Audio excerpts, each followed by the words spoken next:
Hey, what's up, everybody? Gunny Calder on here. Um, just I've been talking about in the past.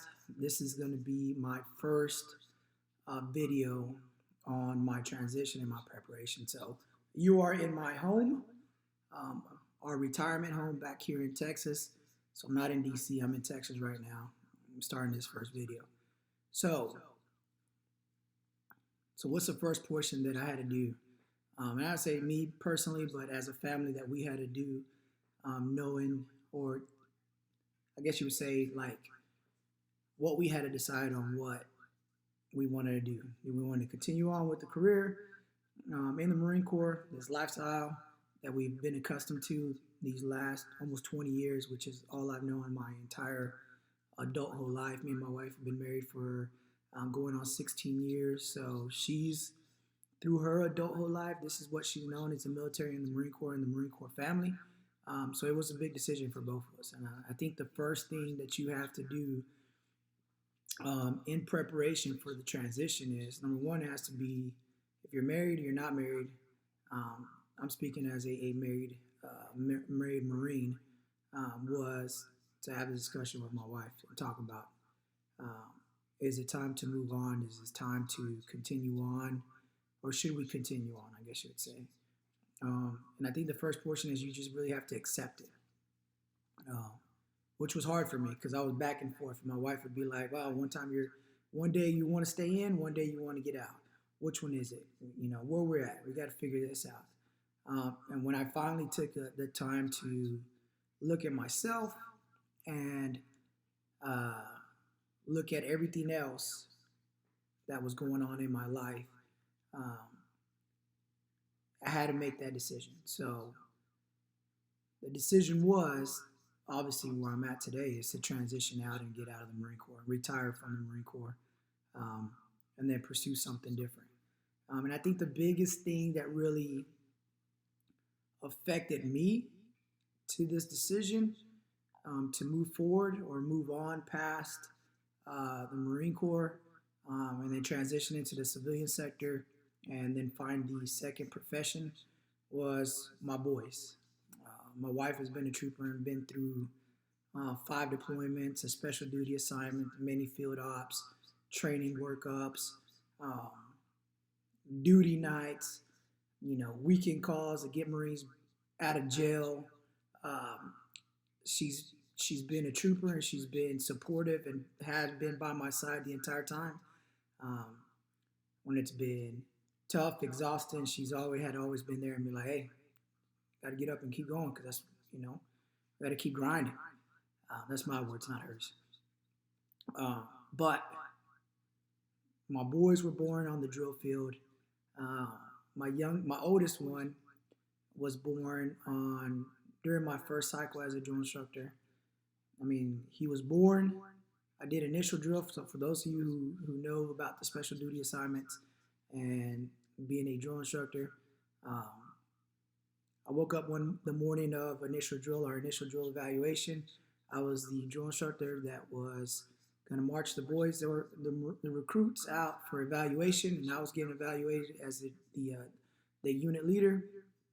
My wife told me that our son was coming, and I was like, "Hey, I got to do this thing first thing in the morning." So I called in.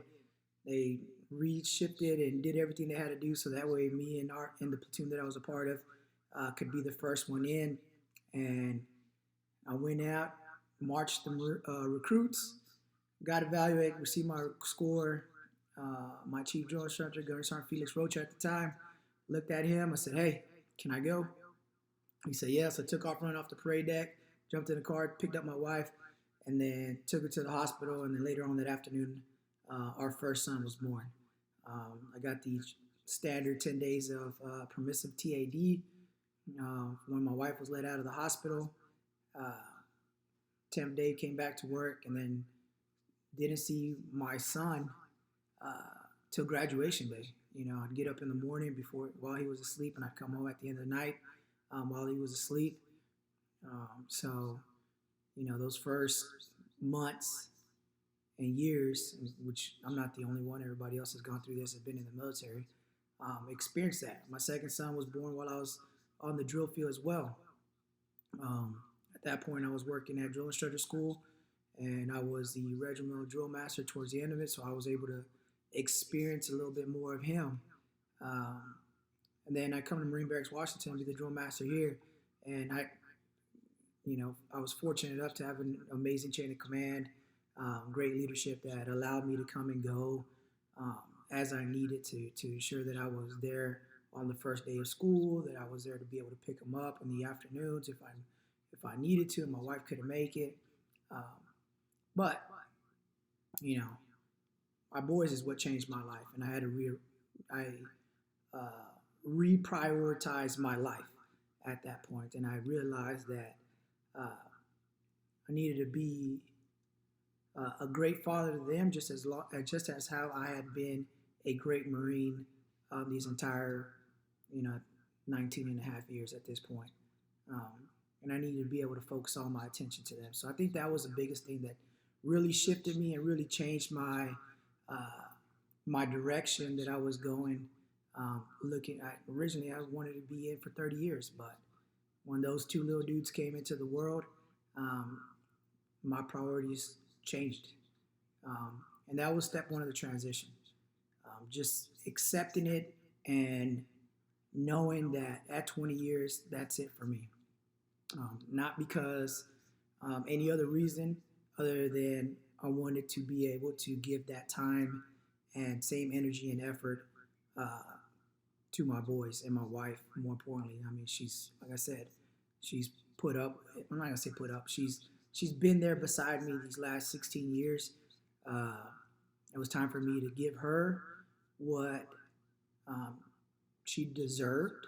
I guess I would say deserved, and that was, as you can see, this house that we built here, um, and then just be able to finally settle our roots down and give some stability and not have to worry about moving every 2 to 3 years. I mean, we were consistently moving um, every 3 to 4 years, moving some different places. And we were in Jacksonville, North Carolina when I was in Camp Lejeune. We were there for 5 years, and in 5 years we moved 3 times, just because, you know, the people we were renting the house from decided that they wanted to sell and they didn't want to renew our lease. So time to pick up and move and find somewhere else. So I mean, that was the biggest thing. So step one in my transitional story and my preparation, and what I had to do, what I'm doing now, was accepting it. I had to accept the fact that um, the Marine Corps will always be a part of me. It's what made me uh, the person that I am today, which is what provided us everything it had as young newlyweds when me and my wife first got married at 21 and 20, with nothing, no furniture, nothing like that, and slowly build up to what we have today, you know. Um, so if you're preparing to transition and you're ready to get out, you have to make that accept the fact that you're going to get out. If it's at 4 years, 8 years, 12 years, or 20 years, accept that and make that decision early. We made this decision 2.5 years ago, 3 years ago. Uh, we finally decided at that point that, you know what, this is it. This is time for us to be done. And then that 3 year transition kind of worked its way out to where we're at today. I feel really comfortable where I'm at today in preparation and transition. Vice if I would have thought about this a year ago. And now, like I told my wife, a year ago, we would have been like, all right, we got to find a place to stay. We got to find a place to live. What are we going to do here? What are we going to do that? Getting ready to transition out and move out of the Marine Corps, move from the Marine Corps into the civilian sector. I feel really good. There's a lot of things that I wish I would have done earlier, and a lot of things that I could have learned from, and which I'll continue to tell you about as this video log continues to go on. But up this point, step one is to accept the fact that you're willing and able to move on and make that good solid transition. Because if not, um, you might make the decision a little too late, and then you're kind of jumping through hoops, running at the last minute, trying to figure things out. So for those of you who are preparing a transition or have not made the transition and are thinking about making a transition, I would say reevaluate your situation every 2 years. I think 2 years is a good, happy medium to be at, to be prepared to move on from one position to another. Um, we did it about 2.5, like I said, 2.5 years, 3 years, and I think that was a good amount of time for us to find the location where we wanted to live, um, and then slowly build up to the point where we finished our house. Our boys are established in their elementary school, and then we, just like everywhere else, we rerouted ourselves and replanted ourselves, and this is the permanent transplant or permanent location for us for the next, I don't know, you know, 20 to 30, 40, whatever. I don't plan on leaving here. My wife might have second thoughts. But as of right now, this is our home, our forever home. Um, Obviously, until somebody gives me a good deal on this house and we're like, all right, time to move on. Find bigger land, same size house, more livestock. So, um, step one, accept the transition, and then get ready. Um, that's it. So, I'll finish it off with that. Um, like I said, I'll continue talking about this whole process as time gets closer. So, see you soon.